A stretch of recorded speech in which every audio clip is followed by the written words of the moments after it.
हाँ कुछ तो पंगा है। वहां से ही चल रहा है, बस इसी स्क्रीन में हो रही है दिक्कत। हाँ ठीक है भाई, कोई दिक्कत नहीं है। चलो आ जाओ, इधर देखते हैं फटाफट से।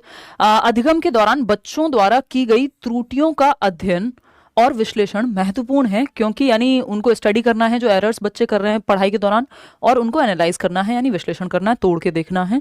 देखना महत्वपूर्ण है क्योंकि यह उनकी अधिगम प्रक्रिया की स्थिति को समझने में मदद करता है कि बच्चे सीख कैसे रहे हैं। इस प्रोसेस को आप समझेंगे, यदि बच्चे की गलतियों को आप पकड़ पाएंगे, उसको एनालाइज कर पाएंगे यानी विश्लेषण कर पाएंगे, समझ पाएंगे गलती हो रही है तो क्यों हो रही है, उसकी स्टडी करना, आपको पता लगेगा किन टॉपिक्स में बच्चे ज़्यादा गलतियां करते हैं, किस तरह की गलतियां करते हैं। इसलिए विश्लेषण आवश्यक है, ताकि आप ये देख पाएं कि बच्चा सीखता कैसे है, ये आपको पता लगेगा गलतियों से कई बार कहाँ गैप है। उदाहरण के लिए यदि यदि कोई बच्चा मैं स्कूल गया था के बजाय मैं स्कूल जाया था कहता है, तो यह दर्शाता है कि वह सही काल का उपयोग करने में संघर्ष कर रहा है, यानी जो टेंस है वो सही से यूज नहीं कर पा रहा है।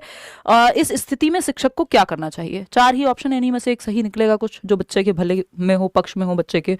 पहला ऑप्शन है त्रुटि को नजरअंदाज कर देना चाहिए क्योंकि समय के साथ बच्चा खुद सीख जाएगा।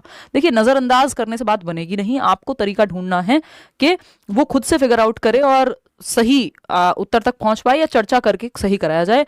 तुरंत से त्रुटि को करेक्ट नहीं करना होता, बट हाँ चर्चा और परिचर्चा करके सही कराना होता है। देखते हैं, तो ये तो होगा नहीं कि इग्नोर कर देंगे, नजरअंदाज करने से समस्या का समाधान निकलेगा नहीं। सेकंड ऑप्शन है बच्चे की त्रुटियों को तुरंत सही करना चाहिए और सजा का उपयोग करना चाहिए। सजा का उपयोग करने की आजादी या कहूं ये प्रिविलेज आपके पास नहीं है, ये काम आप नहीं कर सकते हैं। सजा जो है RT, right to education act, जो शिक्षा का अधिकार अधिनियम 2009 है, जो 1 अप्रैल 2010 से लागू हुआ था, उसमें साफ साफ कॉर्पोरल पनिशमेंट को, बच्चे को आप आंखें नहीं दिखा सकते, मुर्गा मुर्गी नहीं बना सकते, डंडा नहीं उठा सकते, बेसिकली आप दंड नहीं दे सकते। सिंपल बात है, प्रोहिबिटेड है, बैन है। आपकी शिकायत की जा सकती है यदि आप बच्चे को कोई भी पनिशमेंट देते हैं तो। ठीक, फिर आती है बात, तो ये भी हट गया। थर्ड ऑप्शन है बच्चे की त्रुटियों का विश्लेषण कर यह समझने का प्रयास करना चाहिए कि उसे किस प्रकार का समर्थन चाहिए। यानी आप जब बच्चे की गलतियां जो एरर्स हैं उनका विश्लेषण करेंगे, एनालिसिस करेंगे, उनको खोल करके देखेंगे और यह समझने का प्रयास करेंगे कि उसे किस प्रकार का समर्थन चाहिए, यानी हेल्प कहाँ चाहिए, बच्चा स्ट्रगल किस एस्पेक्ट में कर रहा है, किस पहलू में जो है वो संघर्षरत है। ठीक, तो ये बात सही है। फोर्थ ऑप्शन देखेंगे बच्चे को दोबारा से व्याकरण रटने पर मजबूर करना चाहिए। रटना, रटंत विद्या चलंत नहीं, रोट मेमोराइजेशन पे फोकस नहीं करना है। सब्जेक्ट कोई भी हो, पूरी पेडागोजी में रटने पे फोकस नहीं है, अर्थपूर्ण ढंग से सीखने की बात की गई है। तो त्रुटियों का विश्लेषण करके ये समझने का प्रयास करना है कि बच्चे को हेल्प चाहिए कहाँ पे। अगर उसको पास्ट टेंस में या भूतकाल में या वर्तमान में जहां पे भी दिक्कत हो रही है, जिस भी तरह की गलती है, उसको उसका विश्लेषण करके, उसका पता लगा करके, उसकी पूरा क्या कहेंगे ऑटोप्सी करके, एकदम उसको चीरफाड़ करके, और फिर आपको सॉल्यूशन तक पहुंचना है। तो third option is the right answer over here. आगे बढ़ेंगे, क्वेश्चन नंबर सेकंड देखिएगा क्या कहता है। दूसरा सवाल अगेन अभिकथन और कारण असर्शन रीजनिंग वाला प्रश्न है, जो लगभग हर एक सब्जेक्ट में आपसे आजकल पूछे ही जाते हैं। ठीक है बात, तो फटाफट से आप जवाब देंगे क्वेश्चन नंबर 2 का पढ़ करके, है ना। इतना भी जल्दी नहीं देना है कि पढ़ा ही नहीं है और जवाब दे दिया। एक बार मैं इसको रिफ्रेश कर लेती हूँ, कुछ तो प्रॉब्लम है इस स्क्रीन में, है ना। यूं ही तो कोई स्क्रीन खराब नहीं होती, कुछ तो वजह होती ही है। ये फ्लक्चुएशन पता नहीं आज क्यों है, बट क्या ही हम कर सकते हैं इसमें, वही देखने का प्रयास हम कर रहे हैं। चलिएगा, खैर ये सब बातें होती रहेंगी। हाँ अभी भी सेम ही समस्या है आई थिंक। देखिएगा, नोट्स कब दे दीजिएगा, नोट्स दे देंगे एक आध दिन में यार, ये इसकी कंप्लेंट कर देना, इसमें दिक्कत आ रही है। देखो एक बार सेकंड क्वेश्चन देखिए आप। स्क्रीन देखना हम कर देते हैं बंद यहाँ से, क्योंकि यहाँ समस्या जो है बरकरार है, फ्लक्चुएट कर रही है स्क्रीन। देखिएगा, ये नए स्टूडियो में पता नहीं रोज़ नई नई समस्याएं आती रहती हैं। सितारा क्या कह रहे हो मैम, आप इतना टाइम के पाबंद कैसे हैं, इतना टाइम के पाबंद कैसे हैं, ये पूछ रहे हो। बस क्या बताएं, कोशिश करेंगे सच में ही पाबंद हो जाएं। ये जो आपने सार्केस्टिकली मजाक उड़ाया है इसको ठीक किया जाए, है ना। जब चीज़ें ज़्यादा हो जाती हैं और मैनेज नहीं हो पाती तो ये होता है। चलिए आते हैं, देखिए अभिकथन यानी जो आपका स्टेटमेंट है क्या है, हिंदी शिक्षण में कहानी, कविता और नाटक का उपयोग बच्चों को भाषा सीखने में मदद करता है। यानी जब आप हिंदी का शिक्षण कर रहे हैं, टीचिंग ऑफ हिंदी की अगर हम बात करें, तो जो कहानी है, कविता है, यानी पोइट्री हो गया, स्टोरी हो गई, नाटक हो गया, है ना, ये सब जो हैं ये अलग अलग विधाएं हैं भाषा की। उपयोग बच्चों को भाषा सीखने में मदद करता है। हाँ भाई, बिल्कुल हेल्प करेगा। जब बच्चा कविता गाता है या सुर लय ताल का पूरा इस्तेमाल कर रहा है, कहानी पढ़ता है, नाटक का मंचन करता है, इन सब से उसकी भाषा बेहतर होती है, भाषा की अभिव्यक्ति बेहतर होती है, भाषा का अवबोधन या कॉम्प्रिहेंशन बेटर होता है। ठीक, कारण क्या है इसका? ये साहित्यिक विधाएं बच्चों की कल्पना, रचनात्मकता और अभिव्यक्ति को बढ़ावा देती है। यानी बच्चा कल्पना करेगा, जब वो कविता गाता है ना, तो वो कल्पना करता है कि एक मछली पानी में गई या मछली जल की रानी, तो वो कल्पना करेगा, उसके दिमाग में इमेजिनेशन भी आती है, परियों की दुनिया की बात हो रही है तो वो कल्पना करेगा, इमेजिन करेगा। रचनात्मकता, कुछ जब आप बहुत सारी कविताएं पढ़ रहे हैं, कुछ कहानी पढ़ रहे हैं, नाटक पढ़ रहे हैं, आपसे कहा जाए एक कविता कहानी लिखने को, तो आप भी कर पाएंगे। तो क्रिएटिविटी आती है और अभिव्यक्ति, यानी भाषा को अभिव्यक्त करना, अपने आप को अभिव्यक्त करना, एक्सप्रेस करना बच्चा सीखता है। ठीक, तो ये सारी बातें सही हैं। तो हिंदी शिक्षण में ये सब इसलिए इंपॉर्टेंट है क्योंकि ये साहित्यिक विधाएं हैं और इन सबसे ये फायदे होते हैं। दोनों बातें सही हैं अपनी जगह, ए और आर दोनों सही हैं और आर ए की सही व्याख्या भी है। ठीक, सही स्पष्टीकरण भी है। तो फर्स्ट ऑप्शन सही होगा। क्वेश्चन नंबर 3 देखिएगा और बताइएगा। क्वेश्चन नंबर 3 क्या कहता है, फटाफट से देख करके आप जवाब देंगे। क्वेश्चन नंबर 3 कहता है, बहुभाषिक कक्षाओं में जहां बच्चों की मातृभाषा हिंदी से भिन्न हो सकती है। बहुभाषिक कक्षा यानी मल्टीलिंगुअल क्लासेस, जहां कई भाषाएं बोलने वाले बच्चे मौजूद हैं। भाषा अधिगम की प्रक्रिया चुनौतीपूर्ण हो सकती है क्योंकि कई सारी भाषाएं बोलने वाले बच्चे हैं, तो थोड़ा चैलेंजिंग होगा लैंग्वेज को सीखना। हाँ, चुनौतीपूर्ण हो सकती है। उदाहरण के लिए बंगाली भाषी बच्चे सफल शब्द को सपल कह सकते हैं। इस संदर्भ में शिक्षक को क्या करना चाहिए? पहला ऑप्शन है, केवल हिंदी में बोलने पर जोर देना चाहिए और मातृभाषा के उपयोग को हतोत्साहित करना चाहिए। आपकी जो नेशनल एजुकेशन पॉलिसी है, नई शिक्षा नीति, चाहे वो कोठारी आयोग हो जिसमें त्रिभाषा सूत्र, 3 लैंग्वेज फॉर्मूला की बात की है, कोई भी ये नहीं कहता कि बच्चे की मातृभाषा के इस्तेमाल को या उपयोग को, प्रयोग को हतोत्साहित करो। प्रोत्साहित करना है, बढ़ावा देना है बच्चे की मदर टंग को, जो भी उसके घर पे बोली जाती है, उसको हतोत्साहित नहीं करना। इवन प्राइमरी क्लासेस में तो जो मीडियम ऑफ इंस्ट्रक्शन है, यानी अनुदेशन का जो माध्यम है, वो मातृभाषा होनी चाहिए बच्चे की। बच्चे के घर पे जो भाषा बोली जा रही है उसमें ही आप उसको प्राइमरी लेवल पे शिक्षण प्रदान करें। नेक्स्ट जो ऑप्शन है वो है, मातृभाषा और हिंदी के बीच समानताओं और अंतर को समझाते हुए बच्चों को नई भाषा सीखने में मदद करनी चाहिए। यानी मातृभाषा यानी मदर टंग और हिंदी के बीच समानताओं और अंतर को समझते हुए बच्चों को नई भाषा सीखने में मदद कर रहे हैं। चलो ठीक है, मे बी। फिर देखते हैं, वैसे हिंदी की कोई अलग से बात यहाँ हुई थी? नहीं हुई थी। फिर देखते हैं थर्ड ऑप्शन, बच्चों की मातृभाषा को हानिकारक मानते हुए। मातृभाषा कभी भी हानिकारक नहीं हो सकती। जो मदर टंग है बच्चे की, बच्चा जो भी घर से लेके आता है वो बेस्ट है। उसकी मातृभाषा हो, उसकी आर्थिक स्थिति हो, उसकी रुचियां हो, उसकी उम्र हो, कुछ भी है, जो भी उसकी सामाजिक परिप्रेक्ष्य या पृष्ठभूमि हो, सब काम का है। बच्चों को मातृभाषा में बात करने से रोकने के लिए सख्त नियम बनाना नहीं। तो ये बाकी 3 ऑप्शन तो और खराब हैं, इसमें यही बेस्ट है सेकंड वाला, कि मातृभाषा और हिंदी के बीच समानताओं और अंतर को समझाते हुए बच्चों को नई भाषा सीखने में मदद करनी है। जहां सिमिलैरिटी है उससे कनेक्ट करेंगे, जहां अंतर है वहां बताएंगे, तो बच्चा क्या है, बेहतर भाषा सीख पाएगा। और हिंदी की बात हो रही थी यहाँ पे कि हिंदी और बंगाली में दिक्कत थी, तो आप जो चीजें कॉमन है उसकी मातृभाषा में हिंदी से मिलती जुलती हैं और जो अंतर हैं उनको समझाएंगे कि प नहीं फ यूज होगा। ठीक, तो ये बात तो सही है। फिर सेकंड ऑप्शन ही सही बचता है। हिंदी की बात हुई है इसमें क्वेश्चन में, मुझे लगा था कि नहीं हुई है। क्वेश्चन नंबर 4 देखिएगा और बताइएगा कि क्या कहना चाहता है कवि फटाफट से। कक्षा में एक बच्चा है जो र को ल बोलता है, ड़ को ल भी बोल सकता है, ऐसी कई चीजें हो सकती हैं, उच्चारित करता है। ठीक है बात, कोई दिक्कत परेशानी इस बात को समझने में अगर हो रही हो तो आप बता सकते हैं। एक बच्चा है कक्षा में जो र को ल बोलता है, उच्चारित करता है, जैसे राम को लाम कहता है। इस स्थिति में शिक्षक को किस प्रकार की सामग्री का उपयोग करना चाहिए? कैसे टीचिंग लर्निंग मटेरियल का इस्तेमाल करके आप इस समस्या का समाधान ढूंढेंगे कि बच्चा र को ल बोलता है। बच्चे को कठिन शब्द याद करने के लिए कहेंगे, तो जो समस्या है उसको छोड़ के किसी और तीसरी बात पे चले गए। कठिन शब्द याद कराने से क्या होगा? जब यहाँ पे र को ला बोलने की समस्या है तो कोई एक अक्षर है जिसको गलत उच्चारित कर रहा है, वो बच्चे को बोलने या कंफ्यूज कर रहा है। बच्चे को बोलने और सुनने के लिए ऑडियो सामग्री और उच्चारण अभ्यास जैसे फ्लैश कार्ड का उपयोग करना, हाँ, इससे सुधरेगी स्थिति। फिर भी थर्ड ऑप्शन देखते हैं, बच्चे को उसकी त्रुटियों के लिए डांटना फटकारना, ये किसी भी चीज का समाधान नहीं है पूरी पेडागोजी में।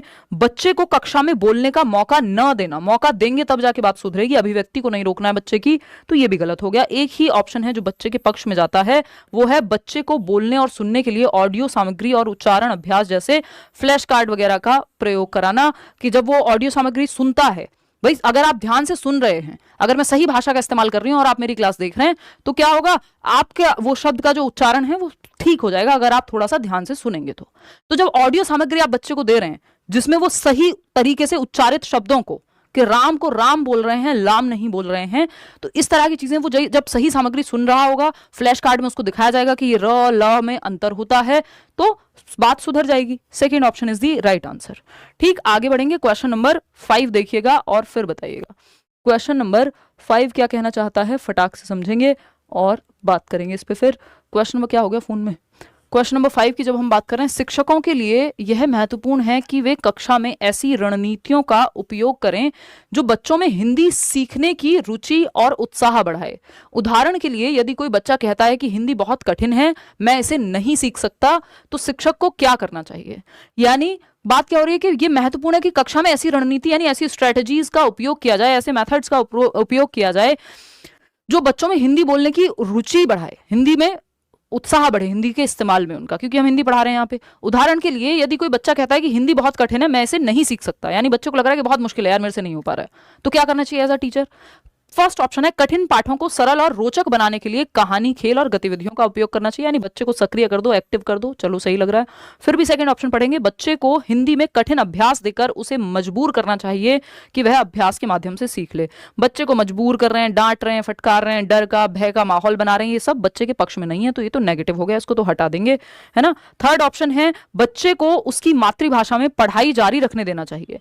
अब यहाँ पे हिंदी भी तो सीखनी ही है ना कभी ना कभी, अब हिंदी सीखने में कठिनाई हो रही है, तो अब मात्र कोई प्राइमरी क्लास की तो बात है नहीं, प्राथमिक कक्षा के बाद तो बाकी भाषाएं भी पढ़ेगा ना बच्चा, तो ये तो कहना गलत हो जाएगा। बच्चे को समझाना चाहिए कि भाषा सीखना एक मुश्किल और समय लेने वाली प्रक्रिया है।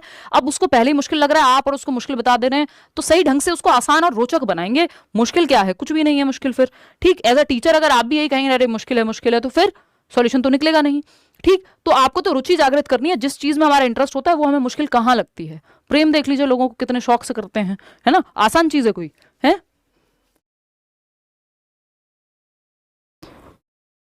वो मीम याद आ गया मुझे जो इंस्टाग्राम पे चलता रहता है, ये हमारी बहन ममता देखो एक बार, तो ये कोई आसान काम है। कठिन पाठों को सरल और रोचक बनाने के लिए कहानी, खेल और गतिविधियों का उपयोग करना चाहिए। इंटरेस्टिंग बना दीजिए, आप रुचिकर बना दीजिए, बच्चों को गतिविधि में संलग्न रखिए। क्वेश्चन नंबर 6 देखिएगा और बताइएगा। छठा प्रश्न आपके सामने क्या कहता है, 6 नंबर के लिए नहीं, 1 ही नंबर का प्रश्न है।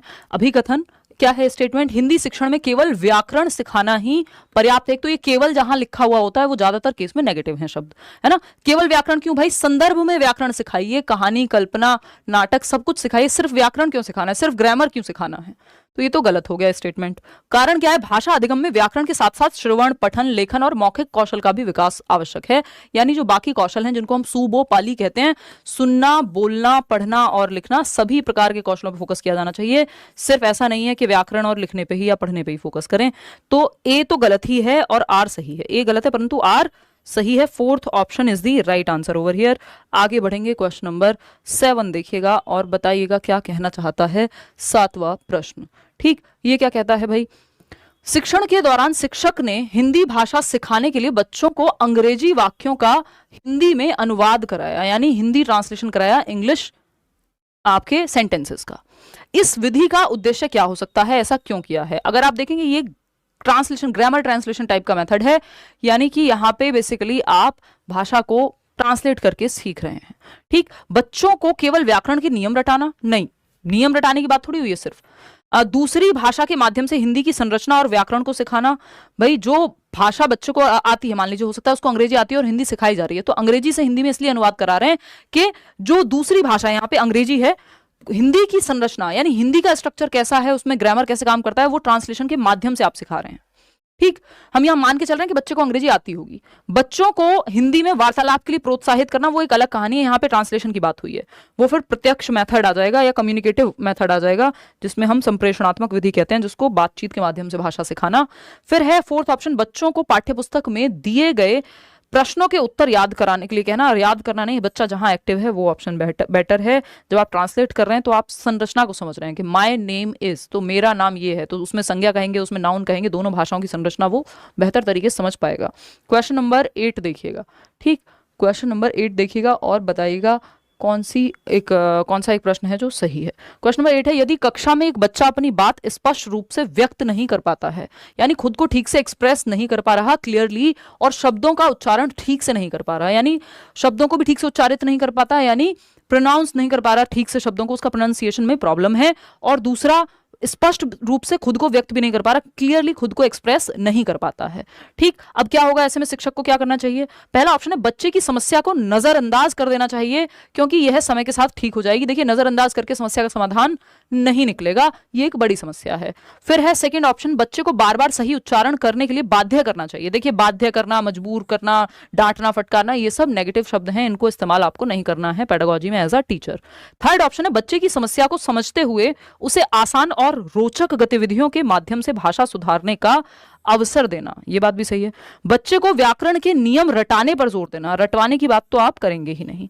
तो ऑप्शन क्या सही है? एक ही ऑप्शन सही है, बच्चे की समस्या को समझते हुए, यानी उसकी प्रॉब्लम क्या है, वो क्यों नहीं एक्सप्रेस कर पा रहा या अभिव्यक्त कर पा रहा अपने बात को, या व्यक्त कर पा रहा, उसे आसान और रोचक गतिविधियों के माध्यम से भाषा सुधारने का अवसर देंगे। लैंग्वेज के गेम होते हैं, भाषा के कुछ और ऐसी एक्टिविटीज होती हैं जिसमें वो खेल खेल में सीख जाएगा। तो थर्ड ऑप्शन जो है वो सही है। पहले कारण जानेंगे, समस्या को समझेंगे और फिर उसका समाधान ढूंढेंगे। क्वेश्चन नंबर 9 देखिएगा और बताइएगा प्रश्न संख्या 9 क्या कहता है।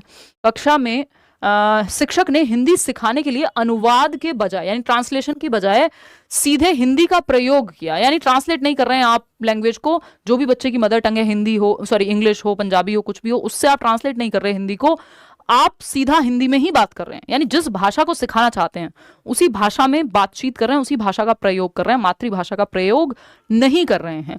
प्रत्यक्ष विधि कहते हैं इसको, कि जब आप जो लक्ष्य भाषा है, जिसको टारगेट लैंग्वेज कहते हैं, जिसको सिखाने के लिए आप टारगेट कर रहे हैं, जो यहाँ पे हिंदी है, जब आप लक्ष्य भाषा को सिखाने के लिए लक्ष्य भाषा का ही इस्तेमाल करते हैं, यानी टारगेट लैंग्वेज को सिखाने के लिए टारगेट लैंग्वेज का ही यूज कर रहे हैं, तो उसको प्रत्यक्ष मेथड या डायरेक्ट विधि कहते हैं, कि डायरेक्ट उसी लैंग्वेज से उसी लैंग्वेज को आप सिखाने की कोशिश कर रहे हैं। ऐसे आप इसको समझिए कि जब इंग्लिश मीडियम स्कूल्स की अगर हम बात करें, जहां पे हिंदी बोलने पे ही फाइन है मान लीजिए, तो इसका मतलब क्या है, या जहां पे इंग्लिश में ही बात हो रही है पूरे टाइम, तो इंग्लिश से ही आप इंग्लिश बोल करके ही डायरेक्ट, या इंग्लिश यूज करके ही आप इंग्लिश को सीख रहे हैं, ना कि ट्रांसलेशन करके। ठीक, तो ये डायरेक्ट मेथड होता है जिसमें मदर टंग का, मातृभाषा का प्रयोग नहीं हो रहा है। ठीक, प्रत्यक्ष विधि का उद्देश्य क्या है भाई? ये जो डायरेक्ट मेथड है, इसका उद्देश्य है, ऑब्जेक्टिव क्या होता है? पहला ऑप्शन है, बच्चों को बिना व्याकरण सिखाए भाषा के दैनिक प्रयोग में निपुण बनाना। तो आप देखेंगे बहुत सारे इंग्लिश मीडियम स्कूल्स के बच्चे जो हैं वो अच्छी अंग्रेजी बोल लेते हैं, बेशक उन्होंने ग्रामर या व्याकरण उनकी हिंदी मीडियम वालों से कई बार कमजोर हो, लेकिन क्योंकि उन्होंने वो भाषा यूज करके बोलना सीखा है, तो वो बोलचाल में, दैनिक भाषा के डेली यूज में उनकी अच्छी लैंग्वेज पे पकड़ हो जाती है, स्पोकन लैंग्वेज पे। बात तो सही लग रही है। फिर भी सेकंड ऑप्शन देखते हैं, बच्चों को केवल व्याकरण पर ध्यान केंद्रित करना। व्याकरण की तो यहाँ बात ही नहीं हो रही, जब आप भाषा के इस्तेमाल से सीख रहे हैं तो डायरेक्ट व्याकरण थोड़ी रट रहे हैं आप। फिर आता है थर्ड ऑप्शन, बच्चों को मातृभाषा का अधिक प्रयोग करने देना। मातृभाषा का तो प्रयोग वर्जित है इसमें, यानी मदर टंग तो यूज ही नहीं हो रही इस मेथड में। डायरेक्ट जिस भाषा को सिखाना चाह रहे हैं, जो कि हिंदी है, यहाँ पे देखो, यहाँ पे हिंदी देख के ये मत सोच लेना सारी दुनिया की मातृभाषा, सारे बच्चों की भाषा, भारत में मातृभाषा जो है हिंदी होगी। ठीक है ना, हिंदी यहाँ पे टारगेट लैंग्वेज या एक लक्ष्य भाषा के रूप में काम कर रही है, जिसको आप सिखाना चाह रहे हैं। बच्चों को दूसरी भाषा में सोचने और लिखने के लिए प्रेरित करना। देखो, यहाँ पे भाषा के इस्तेमाल से आप भाषा सीख रहे हैं, या डायरेक्ट उस लैंग्वेज को यूज करके आपका जो बातचीत डेली हो रही है उसमें बच्चा बेहतर हो रहा है, पारंगत हो रहा है। तो फर्स्ट ऑप्शन है। आगे बढ़ेंगे, नेक्स्ट, व्याकरण सिखाए बिना, यानी ऐसा नहीं आपको कोई व्याकरण के नियम, भाषा को डायरेक्ट यूज करके आप, मे आई कम इन मैम, अब इसमें जरूरी नहीं बच्चों को आपने पहले व्याकरण सिखाया होगा। ठीक, तो first option is the right answer. Question number 10 देखिएगा क्या कहता है। क्वेश्चन नंबर 10 फटाफट से बताइएगा। क्वेश्चन नंबर 10 क्या कहता है, ये देखिएगा, अभिकथन है और कारण है। स्टेटमेंट क्या है भाई, हिंदी शिक्षण में रचनात्मक लेखन गतिविधियां बच्चों की भाषा की समझ को बढ़ाने में सहायक होती हैं।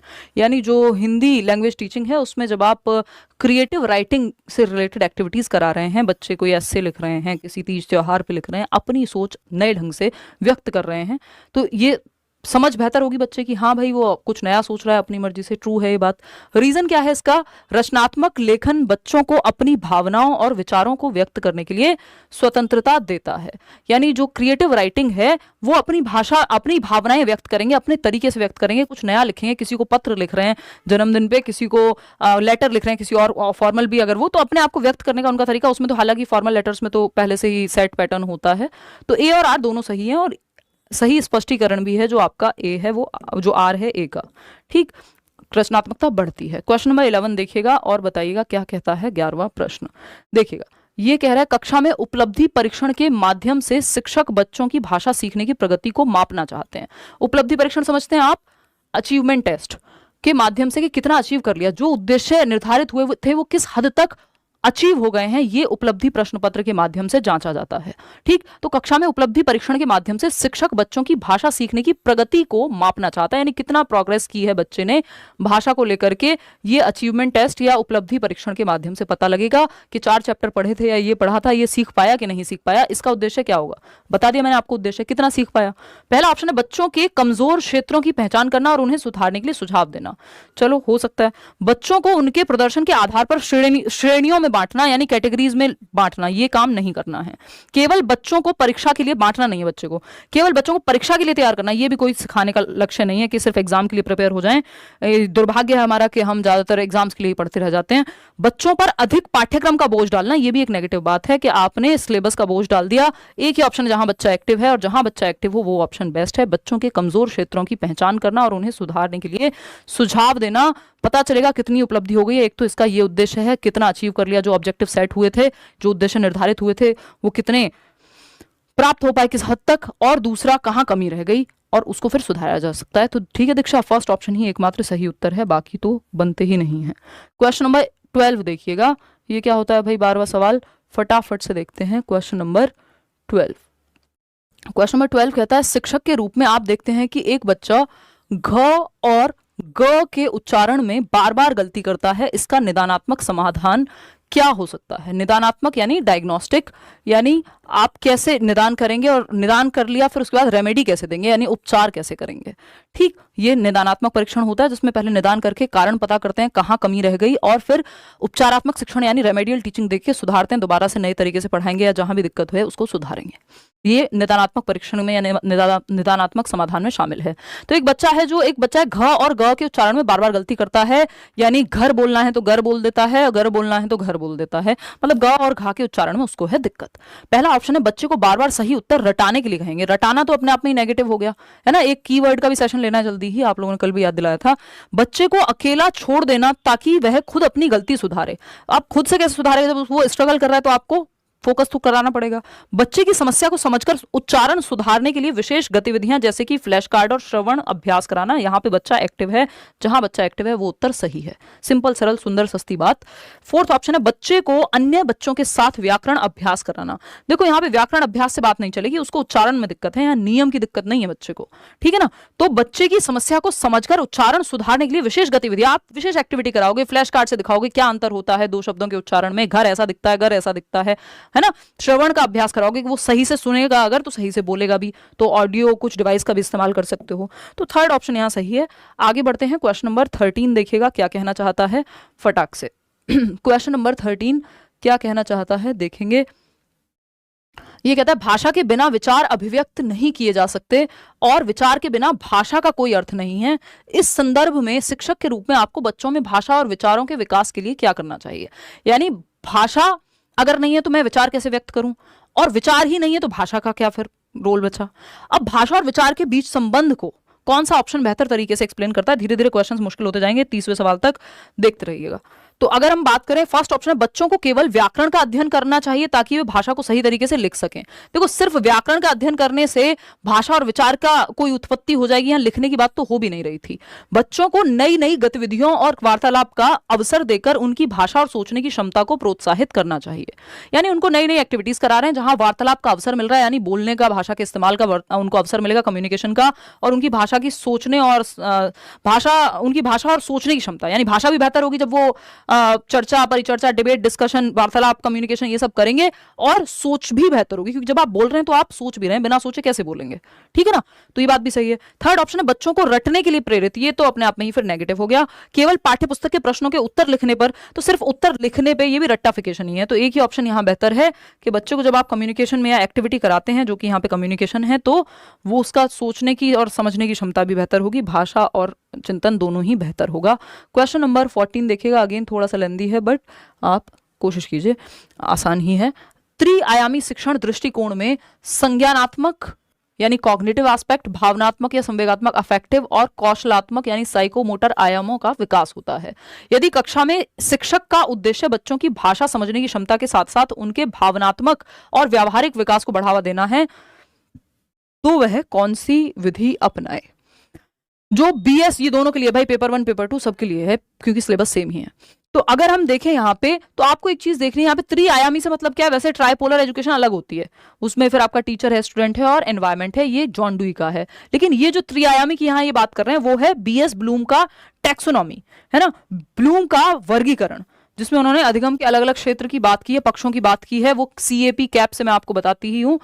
सीएपी कैप बोले तो कॉग्निटिव मतलब संज्ञान यानी दिमाग की बात हो रही है, अफेक्टिव यानी बच्चे के इमोशंस भी जुड़े, दिल भी जुड़े, दिमाग भी जुड़े, और फिजिकल एक्टिविटी भी, आप उसको हैंड्स ऑन एक्सपेरिमेंट भी करा रहे हो।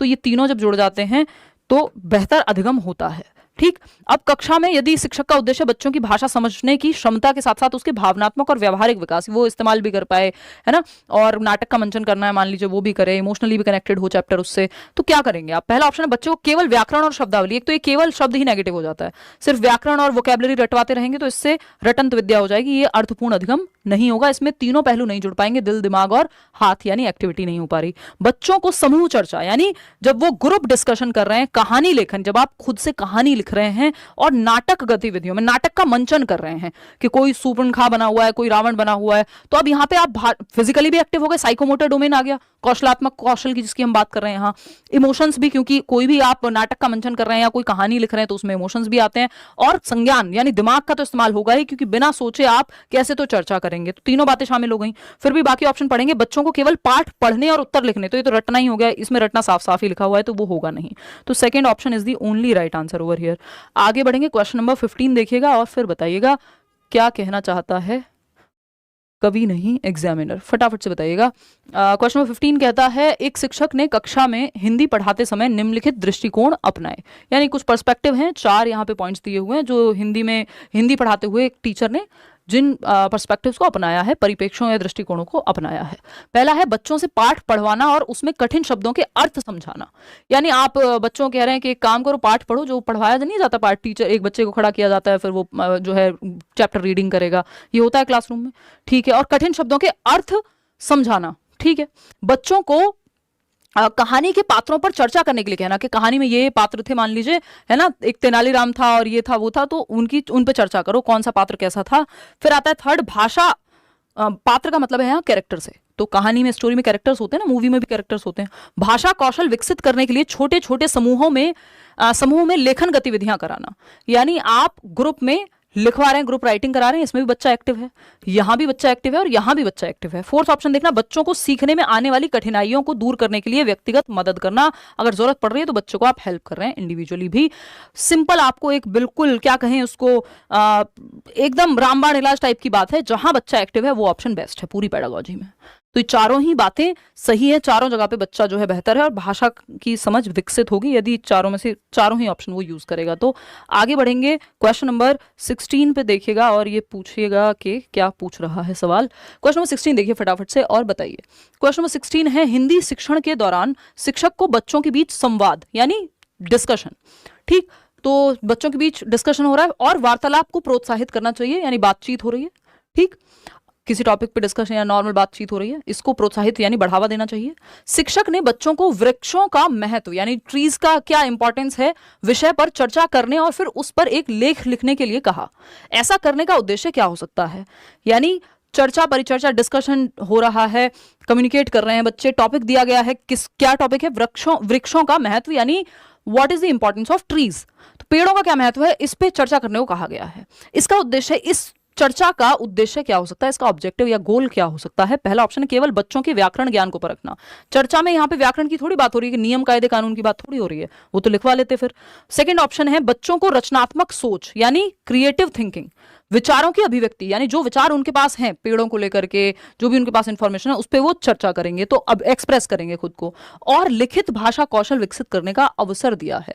हाँ, लेख लिखने की भी बात हुई है ना, तो लिखित भाषा भी विकसित होगी। लेकिन थर्ड और फोर्थ ऑप्शन को भी चेक करेंगे। बच्चे को विषय के बारे में रटने के लिए प्रेरित करना, ये तो नेगेटिव हो गया। बच्चों को सटीक उत्तर देने के लिए दबाव डालना, ये एकदम बेकार बात है। दबाव डालना, रटना, डांटना, ये सब बेकार बात है। Second option is the right answer. जहां बच्चा सबसे ज्यादा एक्टिव है वो ऑप्शन बेस्ट है, सिंपल। तो रचनात्मक चिंतन बढ़ेगा, विचारों की अभिव्यक्ति होगी, लिखने का कौशल भी व्यक्त होगा, क्योंकि लेख लिखने को कहा है कि क्यों पेड़ हमारे लिए महत्वपूर्ण है, हमें ऑक्सीजन देते हैं, वट एवर बच्चा लिखेगा। फिर आते हैं नेक्स्ट क्वेश्चन पे। 17 नंबर क्वेश्चन है, 17वां सवाल कहता है भाषा शिक्षण में शिक्षक की भूमिका क्या होनी चाहिए। यानी जब टीचर जो है, लैंग्वेज टीचर की क्या भूमिका होगी लैंग्वेज को पढ़ाते समय। तो क्या पूछा है हमसे, कक्षा में हिंदी सिखाने के दौरान शिक्षक ने बच्चों को निम्नलिखित गतिविधियां कराई हैं। तो हिंदी टीचर हैं और वो ये एक्टिविटीज कराते हैं कक्षा में। पहला है समूह में कहानी लेखन, यानी ग्रुप में कहानी लिखवाई जा रही है, चलो बच्चा एक्टिव है। पाठ के कठिन शब्दों का अर्थ निकालने के लिए शब्दकोश का प्रयोग, यानी बच्चा डिक्शनरी का इस्तेमाल कर रहा है खुद से और कठिन शब्दों को देख रहा है, ये भी एक अच्छी हैबिट है। फिर आता है बच्चों को चित्र देखकर अपने विचार व्यक्त करने के लिए कहना, यानी जो चित्र हैं उनको देख के, जो पिक्चर्स होती है ना कई बार किताब में, उनको लेके क्या विचार आ रहे हैं उस पर बात करना। इन सभी प्रयासों का उद्देश्य क्या है? भाषा बेहतर हो रही कुल मिलाकर के। पहला है बच्चों को केवल पाठ्यपुस्तक के आधार पर सीखने, नहीं भाई, बच्चे एक्टिव हैं, सिर्फ पाठ्यपुस्तक या टेक्स्ट बुक की रटने की बात यहाँ पे नहीं हो रही है। फिर आता है सेकंड ऑप्शन, बच्चों की भाषा कौशल, रचनात्मकता और आत्म अभिव्यक्ति को बढ़ावा देना। हाँ, बच्चा यहाँ ज्यादा एक्टिव है। बच्चों को रटने और परीक्षा के लिए तैयार करना, ये एकदम खराब है। केवल व्याकरणिक ज्ञान नहीं, बच्चा इस्तेमाल भी कर रहा है, तो यहाँ तो बाकी ऑप्शन इतने कमजोर हैं कि आप डायरेक्ट सेकंड ऑप्शन के साथ जा सकते हैं। क्वेश्चन नंबर 18 देखिएगा, वाइगॉत्स्की के बारे में बात हो रही है। वाइगॉत्स्की और प्याजे से भाषा में भी क्वेश्चन आते ही हैं, क्लियर है मैम। चलिए ठीक है दीक्षा, दिव्यासा, मंताशा, चलिए फटाफट क्वेश्चन नंबर 18 देख लीजिए और फिर हम आगे बढ़ेंगे।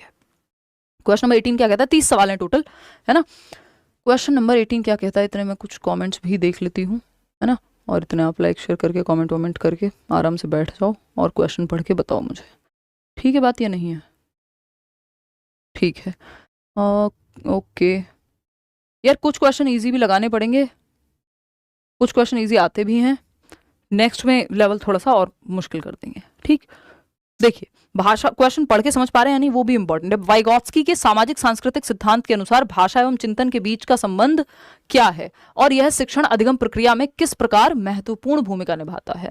तो सामाजिक सांस्कृतिक सिद्धांत आप समझते हैं, सोशियो कल्चरल जो आपकी थियोरी है वाइगॉत्स्की की, चिंतन के बीच का संबंध क्या है। देखो, आसान क्वेश्चन आपकी बेसिक कॉन्सेप्ट को क्लियर करते हैं, तो वो भी महत्वपूर्ण है एट टाइम्स, किसी सेट में बहुत मुश्किल, किसी में आसान, किसी में मॉडरेट।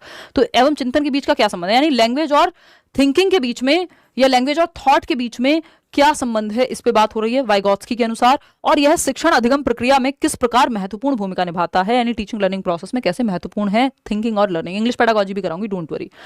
भाषा केवल संचार का माध्यम है और चिंतन से स्वतंत्र है, यानी सिर्फ कम्युनिकेशन का एक माध्यम है और सोचने में इसका कोई रोल नहीं है। नहीं भाई, भाषा के माध्यम से हम सोचते हैं, बहुत बेहतर अपनी समझ भी करते हैं, तो ये कहना गलत होगा। चिंतन और भाषा का कोई संबंध नहीं है, ये कहना तो एकदम ही गलत होगा, वाइगॉत्स्की ने ऐसा बिल्कुल नहीं कहा। फिर है भाषा और चिंतन एक दूसरे पर निर्भर करते हैं और भाषा अधिगम प्रक्रिया का मुख्य साधन है। सुनने में बात अच्छी लग रही है, फिर भी फोर्थ ऑप्शन देखेंगे, भाषा और चिंतन विकासशील अवस्था में अलग अलग कार्य करते हैं। क्या कहना चाहेंगे आप बताइए।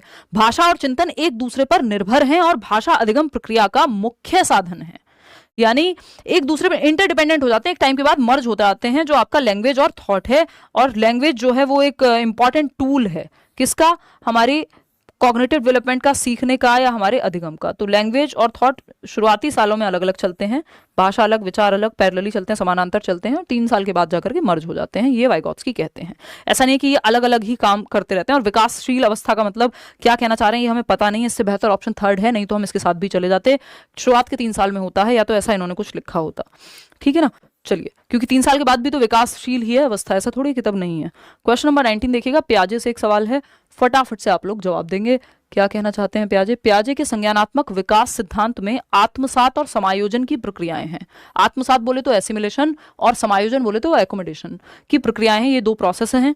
और ये बच्चे की अधिगम प्रक्रिया को किस प्रकार से प्रभावित करते हैं, आपको ये देखना है। पहला ऑप्शन है आत्मसात और समायोजन केवल वयस्कों के लिए उपयोगी होते हैं। नहीं भाई, बच्चा जन्म जैसे ही बचपन से बेसिकली जब से उसको भाषा या जो आसपास चीजें वो देखना शुरू करता है, समायोजन और आत्मसातीकरण की प्रक्रिया शुरू हो जाती है, क्योंकि अनुकूलन की प्रक्रिया, अपनी समझ विकसित करने की प्रक्रिया डे 1 से शुरू हो गई है कहीं ना कहीं। ठीक, तो ये तो गलत होगा। आत्मसात का अर्थ है नई जानकारी को पुराने ढांचे में फिट करना, यानी एड दी कुछ तो इस तरह का कि add new information into existing scheme, add something into your existing schema, वो है आपका एसिमुलेशन। बात तो सही हो रही है। जबकि समायोजन में पुराने ढांचे को नई जानकारी के अनुसार बदलना। समायोजन बोले तो एकोमोडेशन, इसमें जो पुराने ढांचे को, जो आपका स्कीमा है, उसको आप मॉडिफाई कर रहे हैं नई इंफॉर्मेशन के बेस पे। यही तो दोनों की डेफिनेशन है। आत्मसात में आप जोड़ रहे हैं एग्जिस्टिंग स्कीमा में, वर्तमान जानकारी में, जानकारी का मतलब यहां स्कीमा से है, पूर्व ज्ञान में बेसिकली। दोनों प्रक्रियाएं बच्चों के अनुभवों को नजरअंदाज करती हैं, ये कहना एकदम गलत होगा। अनुभवों के आधार पर ये प्रक्रियाएं चल रही हैं। आत्मसात और समायोजन केवल भाषा के विकास से संबंधित है, ऐसा कहना भी गलत होगा। इस संज्ञान के विकास से संबंधित है, समझ के विकास से संबंधित है, आपके दिमाग के विकास से संबंधित है। तो आत्मसात, और ये भाषा में भी लागू होती है ये बात। तो second option is the best answer over here. आगे बढ़ेंगे, क्वेश्चन नंबर 20 देखिएगा। 20वां सवाल कुछ तो बात करने की कोशिश कर रहा है अर्जन और अधिगम के बीच में, जिसपे 1 नंबर का क्वेश्चन आता ही है। ये सारे टॉपिक पेपर में पूछे जाते हैं क्योंकि सिलेबस का पार्ट है। ठीक, तो टॉपिक क्लियर होना बहुत जरूरी है। क्वेश्चन को कैसे भी हेर फेर के बनाया जा सकता है। भाषा अर्जन और भाषा अधिगम के बीच मुख्य अंतर क्या है? देखो, जब ये पुराने जमाने में यानी 2016-18 में ये सवाल आता था तो 1 लाइन में पूछ लेता था, और मुख्य अंतर होता था वातावरण का। अगर आपको किसी भाषा के लिए वातावरण मिला है, एनवायरमेंट मिला है, तो आप उस भाषा को अर्जन कर लेंगे, यानी आप एक्वायर कर लेंगे। यानी आप अमेरिका में रहते हैं तो अंग्रेजी आपने एक्वायर कर ली, भाषा आप हिंदी आपने एक्वायर कर ली या अर्जित कर ली यदि आप इंडिया में रहते हैं। वातावरण का मुख्य अंतर होता है। ठीक, अब यहाँ पे लेकिन पूछा कुछ और है। और शिक्षक भाषा अर्जन को बढ़ावा देने के लिए क्या रणनीतियां अपनाएं? अर्जन को इसलिए क्योंकि अर्जन नेचुरल प्रक्रिया है, बहुत ही ज्यादा, और प्राकृतिक प्रक्रिया है, जिसमें किताब पढ़ने की जरूरत नहीं पड़ रही। आप एनवायरनमेंट से ही भाषा को एक्वायर कर लेते हैं, अर्जित कर लेते हैं, सीख लेते हैं, उठा लेते हैं। भाषा अर्जन औपचारिक शिक्षण प्रक्रिया पर निर्भर करता है, जबकि भाषा अधिगम स्वाभाविक रूप से होता है। उल्टा बोल दिया इन्होंने। अर्जन जो है वो स्वाभाविक रूप से होगा और अधिगम में प्रॉपर औपचारिक शिक्षण लगता है, लर्निंग में एफर्ट और प्रैक्टिस लगती है। अर्जन एक्विजिशन को कहते हैं, जो आपने बस इम्बाइब कर लिया, आपने उठा लिया है, एनवायरमेंट से भर लिया है अपने अंदर। तो ये तो उल्टा कह दिया इन्होंने। भाषा अर्जन स्वाभाविक और अनौपचारिक प्रक्रिया है, इनफॉर्मल है, जो आप अपने एनवायरमेंट से कार्टून देख के, मम्मी पापा को बात करते हुए देख के, मूवी देख के, आस पड़ोसियों को सुनते हुए, लड़ते हुए देख के, वॉटेवर, आप जो दिमाग में भर ले रहे हैं, भाषा जहां से आप सीख ले रहे हैं, पहली भाषा जो मातृभाषा होती है आपकी, आप उसको एक्वायर कर लेते हैं। मल्टीपल भाषाओं को भी आप अर्जित कर सकते हैं, ऐसा नोम चॉम्स्की कह रहे हैं। जबकि भाषा अधिगम औपचारिक शिक्षण पर आधारित है। ये बात सही है कि लैंग्वेज लर्निंग, भाषा अधिगम, इसके लिए आप व्याकरण पढ़ते हैं, स्कूल में जाते हैं, ABCD सीखते हैं, 70 चीजें करते हैं, वो लर्निंग है। ये बात सही है। थर्ड ऑप्शन क्या है? भाषा अर्जन केवल व्याकरण सिखाने पर केंद्रित है। व्याकरण सिखाना, इसमें व्याकरण अपने आप सीख जाता है व्यक्ति, कोई अलग से व्याकरण नहीं सिखाया जाता भाषा अर्जन में। अगर मैंने हिंदी अपने एनवायरमेंट से सीखी तो व्याकरण जरूरी नहीं मैंने वहां सीखा, व्याकरण मैंने स्कूल में जाकर के सीखा होगा। तो भाषा अर्जन में व्याकरण का कोई अलग से शिक्षण होता नहीं है। भाषा अर्जन केवल वयस्कों के लिए होता है, ऐसा नहीं। उपयोगी है सिर्फ नहीं भाई, बच्चा जन्म से ही भाषा आसपास सुनता है और अर्जित करता है। तो सेकंड ऑप्शन ही यहाँ सही है। 21वां सवाल देखिएगा फटाफट से। नोम चॉम्स्की की बात हो रही है। बाबा नोम चॉम्स्की क्या कह रहे हैं? बड़े लिंग्विस्ट हैं, यानी भाषाविद हैं नोम चॉम्स्की, इन पे भी सवाल आता ही है। भाषा अर्जन और अधिगम की जो बातचीत है इन्होंने बहुत अच्छे से की है, ठीक है ना। और अगर हम बात करें हिंदी मैराथन का, बताएंगे भाई, हिंदी, इंग्लिश और CDP की मैराथन करने का प्रयास पूरा है मेरा, है ना। देखिएगा क्वेश्चन नंबर 21 है, नोम चॉम्स्की के भाषा अर्जन यंत्र के सिद्धांत के अनुसार, यानी लैंग्वेज एक्विजिशन डिवाइस, LAD कहते हैं इसको, ठीक। इमेजिनरी डिवाइस है, काल्पनिक है, दिमाग में इंसान मान के चलता है, के सिद्धांत के अनुसार बच्चों के भाषा अर्जन की प्रक्रिया कैसे स्वाभाविक रूप से यानी नेचुरली होती है और शिक्षक इसे हिंदी शिक्षण में किस प्रकार प्रोत्साहित कर सकता है। अब कोई भी भाषा हो, हिंदी हो, इंग्लिश हो, नेचुरली एक्वायर कर सकता है, बच्चा अर्जित कर सकता है। ये बात नोम चॉम्स्की कहते हैं, क्योंकि मानव शिशु में जन्मजात भाषा अर्जन की क्षमता है, भाषा को एक्वायर करने की क्षमता है जिस एनवायरमेंट में वो रहता है, ठीक। और शुरुआत के जो जीवन के 5 से 10 साल हैं वहां पे तो ये भाषा अर्जन यंत्र, लैंग्वेज एक्विजिशन डिवाइस बहुत एक्टिव है, जो दिमाग में भर लेता है जो भी भाषा आसपास बोली जा रही है उसको एब्जॉर्ब करके अपना भाषा प्रयोग वो सीख जाता है बच्चा। बच्चों में भाषा अर्जन केवल अनुकरण के माध्यम से होता है, यानी नकल के माध्यम से। वो कह रहे हैं नहीं, जन्मजात क्षमता है, नकल की बात ही नहीं। नकल की बात करेंगे आपके स्किनर, पूछ लिया जाता है अनुकरण की बात कौन कर रहा है भाषा को लेके, तो स्किनर, ठीक। सेकेंड ऑप्शन है, बच्चों के पास जन्मजात भाषा अर्जन क्षमता होती है और शिक्षक को प्राकृतिक वातावरण प्रदान करना चाहिए। ये बात एकदम सही है। बच्चों को केवल व्याकरण नियम रटवा दो, जी नहीं, अर्जन में ये बात नहीं होगी, अधिगम में। और रटवाना तो है ही नहीं। भाषा अर्जन बच्चों के लिए केवल किशोर अवस्था में संभव है, ये कहना एकदम गलत है, बल्कि भाषा अर्जन कम उम्र में 5 साल तक आपका जो लैंग्वेज एक्विजिशन डिवाइस है, भाषा अर्जन यंत्र है, वो ज़्यादा सक्रिय होता है। वो क्रिटिकल पीरियड है जो 3 से 6 वर्ष है आपकी भाषा विकास के लिए। ठीक, तो बच्चों के पास जन्मजात भाषा अर्जन की क्षमता है, तो प्राकृतिक अगर आप माहौल देंगे तो वो नेचुरली ही स्वाभाविक रूप से भाषा को सीख लेंगे। ये बात सेकंड ऑप्शन में कही गई है, जो चॉम्स्की की बात से बिल्कुल, मतलब चॉम्स्की की ही बात है। सहमत क्या है, बिल्कुल चॉम्स्की ऐसा ही कहते हैं। 22वां सवाल देखिएगा, शिक्षण सहायक सामग्री यानी टीचिंग लर्निंग मटेरियल, हम चार्ट लेके जाते हैं, है ना, मॉडल्स लेके जाते हैं टीचर, तो टीचिंग लर्निंग मटेरियल, शिक्षण सहायक सामग्री, टीचिंग एड्स जिनको हम कह देते हैं, सॉफ्टवेयर और ऑनलाइन टूल्स का क्या महत्व है? सॉफ्टवेयर और ऑनलाइन टूल्स का क्या महत्व है, ये पूछा जा रहा है। किसमें? Language teaching, teaching learning material या टीचिंग एड्स में। तो कई बार आप सॉफ्टवेयर का यूज़ कर रहे हैं जो अलग से प्रोनाउंसिएशन मान लीजिए सिखा रहा है।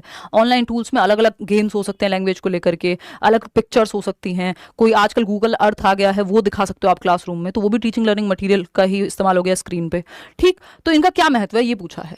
केवल छात्रों को व्यस्त रखने के लिए नहीं भाई, समझ बेहतर होगी। सिर्फ व्यस्त रखने के लिए तो कुछ भी करा लो, गाने गवाओ, कुछ भी कराओ। फिर आता है सेकंड ऑप्शन, यह छात्रों को डिजिटल माध्यम से अपने ज्ञान को विस्तार से समझने में मदद करता है, यानी डिजिटल मीडियम है एक, जिससे बच्चे का जो ज्ञान है वो और विस्तृत होगा। जब आपको कहा जा रहा है इस पे रिसर्च करके आना, कल पढ़ के आना, कोई वीडियो देख के आना इस टॉपिक पे, जल चक्र क्या होता है एक वीडियो यूट्यूब से देख के आना, क्या है ये? डिजिटल माध्यम हो गया एक तरह से, तो इससे हेल्प मिलेगी बच्चे को। यह केवल बच्चों के मनोरंजन के लिए है जी नहीं, सीखने के लिए भी है। मनोरंजन के लिए फिर बहुत चीजें हैं, केवल खेल कूद के लिए नहीं, आपको बच्चे को सक्रिय रख के सिखाना भी है, जो कि सेकंड ऑप्शन में है कि डिजिटल माध्यम है। भाई ये सॉफ्टवेयर और ऑनलाइन टूल क्या है? डिजिटल माध्यम है ना, जिससे बच्चा बेहतर तरीके से सीख पा रहा है। क्वेश्चन नंबर 23 देखिएगा, 23वां सवाल क्या कहता है, फटाफट से बताइए। परिपूर्ण क्या होता है? क्या कहना क्या चाहते हो, मतलब मास्टरी हासिल करना किसी चीज में, क्या कह रहे हो? ये इंग्लिश में लिख रहे हो, शब्द को हिंदी में लिख के बताओ तब तो समझ में आए। मैं तो तुक्का ही लगा रही हूँ कि क्या पूछना चाह रहे हो। क्या ड्राफ्ट टाइप कुछ होगा। एनीवेज चलिए देखते हैं, आगे बढ़ते हैं क्वेश्चन नंबर 23 पे। क्या कहता है क्वेश्चन नंबर 23, पुनर्बलन सिद्धांत में अंतर्वैयक्तिक पुनर्बलन का क्या अर्थ है और शिक्षक इसे बच्चों के समूह कार्य में किस प्रकार प्रभावी रूप से लागू कर सकते हैं? यानी पुनर्बलन सिद्धांत में, यानी जहां आप बच्चे को रीइंफोर्समेंट के प्रिंसिपल की जब हम बात कर रहे हैं, जहां गुड, वेरी गुड, शाबाश, ये सब हम कह रहे हैं बच्चे को, बच्चे के व्यवहार को बढ़ावा देने के लिए जिन शब्दों का, जिन एक्शंस का हम इस्तेमाल कर रहे हैं, गुड, वेरी गुड, शाबाश, ये सब, या ये जेस्चर्स कर रहे हैं, ये भी पुनर्बलन यानी रीइंफोर्समेंट में आएगा। तो अंतर्वैयक्तिक पुनर्बलन यानी लोगों के बीच की बात हो रही है, का क्या अर्थ है और शिक्षक इसे बच्चों के समूह कार्य में किस प्रकार प्रभावी रूप से लागू कर सकते हैं? जब ग्रुप वर्क चल रहा हो तो क्या करें? यह व्यक्तिगत रूप से बच्चों को पुरस्कार देने का तरीका है। जब अंतर्वैयक्तिक लिख दिया तो इसका मतलब मल्टीपल लोग वहां मौजूद हैं, तभी इंटरपर्सनल बना है वो। सेकंड ऑप्शन है बच्चों के समूह कार्य के दौरान सामाजिक और भावनात्मक व्यवहार को प्रोत्साहित करने के लिए, यानी बच्चों के समूह कार्य के दौरान, यानी ग्रुप वर्क के दौरान सामाजिक और भावनात्मक व्यवहार को प्रोत्साहित करने के लिए है। बात तो सही है, जब वो ग्रुप वर्क कर रहे हैं तो जो सोशल और इमोशनल व्यवहार है वो प्रोत्साहित हो रहा है, क्योंकि आप गुड, वेरी गुड बढ़ावा दे रहे हैं किसी को। बात तो सही है। सेकंड ऑप्शन क्या है? सेकंड यही था। थर्ड देखते हैं, यह केवल पाठ्य पुस्तक पर आधारित गतिविधियों में नहीं भाई, ये नेचुरल एनवायरनमेंट में हो रहा है। यह केवल बच्चों की शारीरिक क्षमताओं को बढ़ाने के लिए, वो ऐसा कोई दौड़ लगवाने वाली बात तो यहाँ हो ही नहीं रही है। तो second option is the only right answer. आगे बढ़ेंगे नेक्स्ट क्वेश्चन पे। नेक्स्ट क्वेश्चन क्या कहता है भाई? क्वेश्चन नंबर 24 देखिएगा, 24वां सवाल कुछ तो कहना चाहता है, फटाफट से समझिए। वाइगॉत्स्की की बात हो रही है यहाँ पे, ठीक है ना। अगर हम देखें यहाँ पे वाइगॉत्स्की के अनुसार समीपस्थ दूरस्थ विकास का क्षेत्र, जोन ऑफ प्रॉक्सिमल डेवलपमेंट का अर्थ क्या है और यह शिक्षकों को बच्चों की अधिगम क्षमता को समझने में कैसे मदद करता है? जोन ऑफ प्रॉक्सिमल डेवलपमेंट यानी वो दायरा जहां संभावना है कि अभी विकास आपका हो सकता है यदि आपको सही मदद दी जाए। पहला ऑप्शन है ZPD, जिसको हम कह दे रहे हैं संभावित विकास, जहां संभव है। बेसिकली यह वह क्षेत्र है जिसमें बच्चे अपनी समस्याओं को स्वतंत्र रूप से हल कर सकते हैं। नहीं, यह वह क्षेत्र है जहां बच्चा स्वतंत्र रूप से और किसी की मदद से, इन दोनों के बीच का अंतर ZPD है। ठीक, यह वह क्षेत्र है जिसमें बच्चों को शिक्षक या सहपाठियों की सहायता की आवश्यकता होती है। हाँ, कह सकते हो। देखते हैं थर्ड ऑप्शन, यह वह क्षेत्र है जो बच्चों के लिए बहुत कठिन है और इसे नहीं समझ सकते, ऐसा नहीं है, मदद से समझ सकते हैं। फिर आते हैं, यह वह क्षेत्र है जो केवल जैविक परिपक्वता पर आधारित है। बायोलॉजिकल मैच्योरिटी की बात तो वाइगॉत्स्की की कर ही नहीं रहे हैं। तो सेकेंड ऑप्शन है, यह वह क्षेत्र है जिसमें बच्चों को शिक्षक या सहपाठियों की सहायता की आवश्यकता होती है। यानी ZPD वो दायरा है जहां बच्चों को यदि मदद दी जाए, स्कैफोल्डिंग या पाड़ या ढांचा दिया जाए, यानी ये है बच्चा जो खुद से कर सकता है स्वयं से, ये वो दायरा है जहां ZPD वाला दायरा है ये, जहां उसको हेल्प मिल जाए तो वो यहां तक पहुंच सकता है। तो ये टेम्परेरी हेल्प की आपका दायरा है ZPD। वो स्पेस है, वो डिफरेंस है जहां वो खुद से जो कर सकता है और जो किसी की मदद से कर सकता है, उसके बीच के डिफरेंस को हम ZPD कह रहे हैं। ठीक, आगे बढ़ेंगे। वाइगॉत्स्की का हम चैप्टर कर चुके हैं, क्वेश्चंस भी कर चुके हैं, एक बार उसको भी देख लेना। क्वेश्चन नंबर 25 देखिएगा क्या कहता है, 25वां सवाल। अंत की तरफ हम बढ़ रहे हैं अब सेशन के।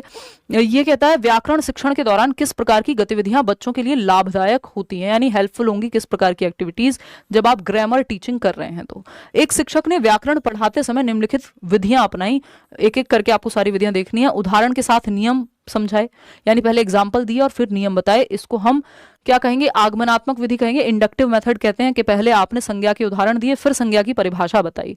खेलों और गतिविधियों के माध्यम से अभ्यास कराना, बच्चा यहाँ भी एक्टिव है, ये भी इंडक्टिव मेथड भी अच्छा होता है। बच्चों को स्वयं वाक्य बनाने के लिए कहना, तो बच्चा फिर से यहाँ एक्टिव है। त्रुटियों पर सुधारात्मक प्रतिक्रिया दी, यानी फीडबैक दे रहे हैं जहां जरूरत है, जहां गलतियां हो रही हैं, ये भी सही है। चारों ही सही है। सक्रिय भागीदारिता और त्रुटि सुधार चारों में ही हो रहा है, केवल पाठ्यपुस्तक आधारित नहीं है, केवल व्याकरण रटवाने की बात नहीं हुई है, बच्चों की त्रुटियों को नजरअंदाज भी नहीं किया गया है। तो चारों ही सही है, चारों में ही बच्चा सक्रिय है, एक्टिव है। क्वेश्चन नंबर 26 देखिएगा, 26वां सवाल क्या कहता है भाई, फटाफट से देखिएगा। क्वेश्चन नंबर 26 कुछ तो कहना चाहता है, भाषा शिक्षण में शिक्षण सामग्री का चयन कैसे किया जाना चाहिए, यानी जब आप लैंग्वेज टीचिंग कर रहे हैं तो लैंग्वेज टीचिंग मटेरियल कैसे चूज करेंगे, ये पूछा है आपको, है ना, ये आपको पूछा है। शिक्षक ने बच्चों को पढ़ाने के लिए निम्नलिखित सामग्री चुनी है। अब कुछ सामग्री है जो टीचर ने चुनी है। चित्र और फ्लैश कार्ड, यानी पिक्चर्स का यूज किया है, फ्लैश कार्ड्स का यूज किया है। फ्लैश कार्ड नहीं होते, छोटे छोटे, ठीक। बाल कविताएं और कहानियां, यानी जो चिल्ड्रन लिटरेचर है, स्टोरीज हैं, पोएम्स हैं, उन सब का इस्तेमाल किया है। दैनिक जीवन से जुड़े विषयों पर चर्चा, तीनों में ही बच्चा एक्टिव है, तीनों ही सामग्रियां सही हैं। बच्चों को विषय में रुचि दिलाना, हाँ, इंटरेस्ट क्रिएट होगा बच्चे का और सरलता से समझ जाएगा। बच्चों को केवल पाठ्यपुस्तक की बात नहीं हुई है, सिर्फ रटने की बात नहीं हुई है, जटिल सामग्री का प्रयोग नहीं किया गया है, कठिन और जटिल नहीं, आसान सामग्री जो और इजी बना दे, रुचि दिलाए, रुचिकर बन जाए, यानी इंटरेस्टिंग लगे बच्चे को और सरलता से सीख पाए, ऐसी ही सामग्री है। चाइल्ड सेंटर्ड अप्रोच है यहाँ पे और चाइल्ड सेंटर्ड ही मेथड और सामग्री का इस्तेमाल किया गया है। क्वेश्चन नंबर 27 देखिएगा, हिंदी शिक्षण में समग्र दृष्टिकोण यानी होलिस्टिक अप्रोच का महत्व क्या है, बताइए। होलिस्टिक यानी समग्र का मतलब ये जो सब कुछ अपने अंदर समाहित कर ले, हर एक पहलू को देख ले।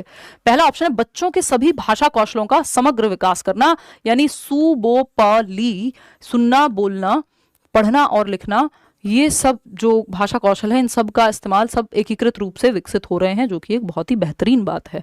फिर भी सेकंड ऑप्शन देखेंगे, केवल व्याकरण पर ध्यान केंद्रित करना, सिर्फ व्याकरण रटवाना एकदम खराब तरीका है। संदर्भ में व्याकरण सिखानी होती है, कॉन्टेक्स्ट में, है ना। ऐसा नहीं है कि सिर्फ नियम अलग से रटवा दो आप, तो व्याकरण व्याकरण चिल्लाना बहुत अच्छी बात नहीं है। संदर्भ में व्याकरण जहां लिखा हो वो पॉजिटिव है। थर्ड ऑप्शन है बच्चों को केवल लिखने तक सीमित रखना, केवल लिखने, क्यों, सारे जो कौशल है, भाषा कौशल, सुनना, बोलना, पढ़ना, लिखना, सबका इस्तेमाल कराओ। बच्चों को उनकी त्रुटियों पर डांटना, ये भी गलत है। डांटना फटकारना तो आपको अलाउड ही नहीं है। बच्चे के सभी कौशलों का समग्र विकास, यानी जब आप बच्चों को लिखने के लिए भी कह रहे हैं, बोलने के लिए भी कह रहे हैं, नाटक मंचन के लिए भी कह रहे हैं, तो सुनना, बोलना, पढ़ना, लिखना सब उसमें, कविता गायन के लिए भी कह रहे हैं, तो सब कुछ शामिल हो गया। बच्चे के चारों भाषा कौशल जो हैं एक साथ विकसित हो रहे हैं, जो एकीकृत होते भी हैं, इंटीग्रेटेड होते भी हैं। क्वेश्चन नंबर 28 देखिएगा, अभिरुचि परीक्षा यानी एप्टीट्यूड टेस्ट का उद्देश्य क्या है और शिक्षक इसे हिंदी शिक्षण में छात्रों की व्यक्तिगत रुचियों को समझने और सुधारने के लिए किस प्रकार से प्रभावी रूप से लागू कर सकते हैं। तो अभिरुचि परीक्षा छात्रों के मानसिक स्वास्थ्य को जांचने के लिए है, ये कोई मेंटल हेल्थ का परीक्षण थोड़ी है। एप्टीट्यूड मतलब आपका किस क्षेत्र में आपके अंदर क्षमता है बेहतर करने की, तो इंटरेस्ट भी उस क्षेत्र में होना चाहिए आपके अंदर। एप्टीट्यूड है यानी एबिलिटी है कि उस विशेष क्षेत्र में आप बेहतर कर पाएंगे, ठीक। सेकंड ऑप्शन यह है, परीक्षा केवल बच्चों के एकात्मक रुझानों को नापने के लिए, यानी जो एकमात्र उनका रुझान है एक की तरफ, ऐसा नहीं है। यह छात्रों के व्यक्तिगत रुचियों को जानने और उनके अध्ययन के क्षेत्र को सही दिशा देने के लिए होती है। शिक्षक इसे बच्चों की रुचियों को पहचानने और शैक्षिक सामग्री में सुधार लाने के लिए लागू कर सकते हैं कि भाई बच्चा किस तरफ जा सकता है, वो स्पोर्ट्स में अच्छा हो सकता है, वो उसको क्या दिशा दें हम, म्यूजिक में अच्छा हो सकता है। तो एप्टीट्यूड बेसिकली उसकी रुचि किस तरफ है और उसमें क्षमता किस तरफ जाने की, उस तरह से फिर उसको सिखाया जाए। अभिरुचि परीक्षा का उद्देश्य केवल बच्चों की विषय विशेष जानकारी, जी नहीं, तो थर्ड ऑप्शन यहाँ बेहतर है और बच्चा सबसे ज्यादा एक्टिव भी आपको थर्ड ऑप्शन में ही नजर आएगा। क्वेश्चन नंबर 29 देखिएगा, दक्षता परीक्षा या कॉम्पिटेंसी टेस्ट या प्रोफिशिएंसी टेस्ट भी इसको हम कह देते हैं। ये क्या कहती है भाई, दक्षता परीक्षा का उद्देश्य क्या है यानी ऑब्जेक्टिव क्या है, और शिक्षक इसे हिंदी कक्षा में विद्यार्थियों की शैक्षिक क्षमता को मापने के लिए किस प्रकार प्रभावी रूप से यूज कर सकता है, कि बच्चे कितना दक्ष हैं, जो उन्होंने पढ़ा है उसमें कितने प्रोफिशिएंट हैं। ठीक है ना। गुल अफसान कुछ अलग से निकाल करके लाएंगे जिससे कि मजे भी आए, है ना। दक्षता परीक्षा का उद्देश्य केवल विद्यार्थियों को उनके अकादमिक प्रदर्शन में कमी बताना है, यानी कहाँ कमी रह गई ताकि उन्हें सुधारा जा सके, तो ऐसा नहीं है। दक्षता तो ये देखती है किस हद तक अचीव हो पाए जो आपके कौशल थे। दक्षता परीक्षा छात्रों के शैक्षिक कौशल और उनकी विषय विशेष समझ का मूल्यांकन करने के लिए होती है, जिसे शिक्षक व्यावहारिक परीक्षणों और संचार गतिविधियों के माध्यम से लागू कर सकते हैं। यहाँ पे वो वाला फंडा लागू हो रहा है कि पेडागोजी में जो लंबा वाला ऑप्शन है, जो सबसे बड़ा ऑप्शन है, वो सही है। जो बहुत बार ये तुक्का फिट बैठ जाता है, बट ये कोई नेसेसरी नहीं है, कोई फैक्ट नहीं है। ठीक, दक्षता परीक्षा केवल इस केस में आपको पढ़ के देख लेना है कि क्या ये पॉजिटिव भी है, बच्चे के भले की बात कर रहा है, तो ठीक है। दक्षता परीक्षा केवल छात्रों की मानसिक स्थिति को मापने के लिए नहीं होती है, कोई मेंटल परीक्षण नहीं है। दक्षता परीक्षा छात्रों को निष्क्रिय करने के लिए बिल्कुल भी नहीं है कि बच्चों को पैसिव बना दो।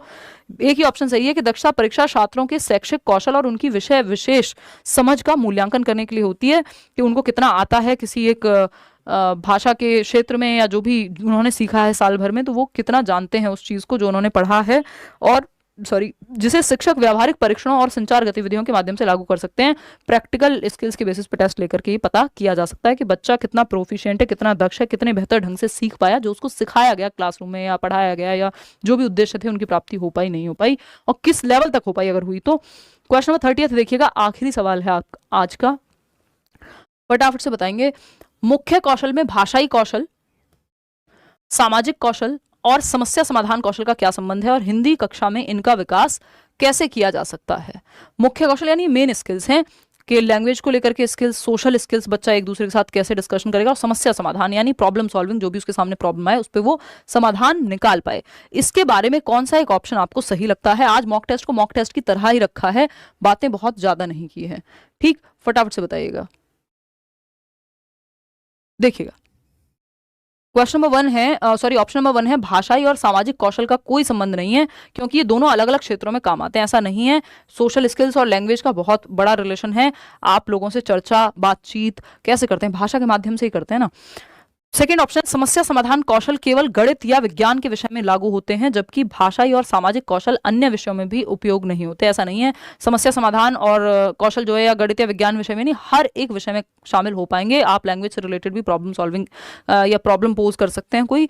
भाषाई, सामाजिक और समस्या समाधान कौशल आपस में जुड़े हुए होते हैं और इन्हें एकीकृत तरीके से विकसित किया जा सकता है। हिंदी कक्षा में शिक्षक इन कौशलों को छात्रों में संवाद, रचनात्मक लेखन और समूह कार्य के माध्यम से बढ़ावा दे सकता है। ये बच्चे के पक्ष में है, और अगेन उत्तर जो है लेंदी भी है। फिर भी फोर्थ ऑप्शन देखते हैं, इन कौशलों का कोई विशेष महत्व नहीं है, क्योंकि शिक्षा का मुख्य उद्देश्य केवल बच्चों को पाठ्यक्रम की सामग्री पढ़ाना है। ये तो रटवाने की बात कर रहा है, तो बाकी ऑप्शन तो आसपास भी कहीं आते नहीं है। अब ये क्यों सही है इसको समझते हैं। देखो, हमसे पूछा था मुख्य कौशल में जैसे भाषाई कौशल, सुनना, बोलना, पढ़ना, लिखना, ये सब आ जाएंगे। सामाजिक कौशल अगेन उसमें भी आप भाषा का इस्तेमाल करते हैं। 4 लोग ग्रुप में बैठ के कोई चर्चा, डिस्कशन कुछ भी कर रहे हैं, बात कर रहे हैं आपस में, वहां पे भी किसी से रास्ता भी पूछना होगा तो भाषा का इस्तेमाल आपको करना पड़ेगा। तो समाज में जब आप इंटरेक्ट कर रहे हैं, अंतःक्रिया कर रहे हैं, तो भाषा का प्रयोग तो होगा। ठीक, तो भाषाई, सामाजिक और समस्या समाधान, प्रॉब्लम सॉल्विंग में भी आप अगर आपको समस्या का समाधान ढूंढना है तो आप क्या करेंगे, इंटरनेट का सहारा लेंगे, लोगों से बातचीत करेंगे, चर्चा करेंगे, मम्मी ये बात समझ नहीं आ रही, अच्छा इसका जीवन में समस्या का समाधान ढूंढना है। उसमें भी हर जगह भाषा का इस्तेमाल है, चाहे आप किताब से ढूंढें, चाहे आप इंटरनेट से ढूंढें, चाहे लोगों से बातचीत करके किसी समस्या का समाधान निकालें, लेकिन भाषा का प्रयोग वहां भी है। ठीक, तो भाषा यानी लैंग्वेज स्किल्स तो आप सीख रहे हैं, सामाजिक और समस्या समाधान कौशल आपस में सब जुड़े हुए हैं। लैंग्वेज स्किल्स अच्छी हैं तो आप पढ़ के भी समझ पाएंगे, सुन के भी समझ पाएंगे, लोगों से इंटरेक्ट भी बेहतर कर पाएंगे, है ना, और समस्या समाधान भी कर पाएंगे। ये सब इंटीग्रेटेड है, एक दूसरे से जुड़े हुए हैं। ये बात तो सही है, third option is the only right option.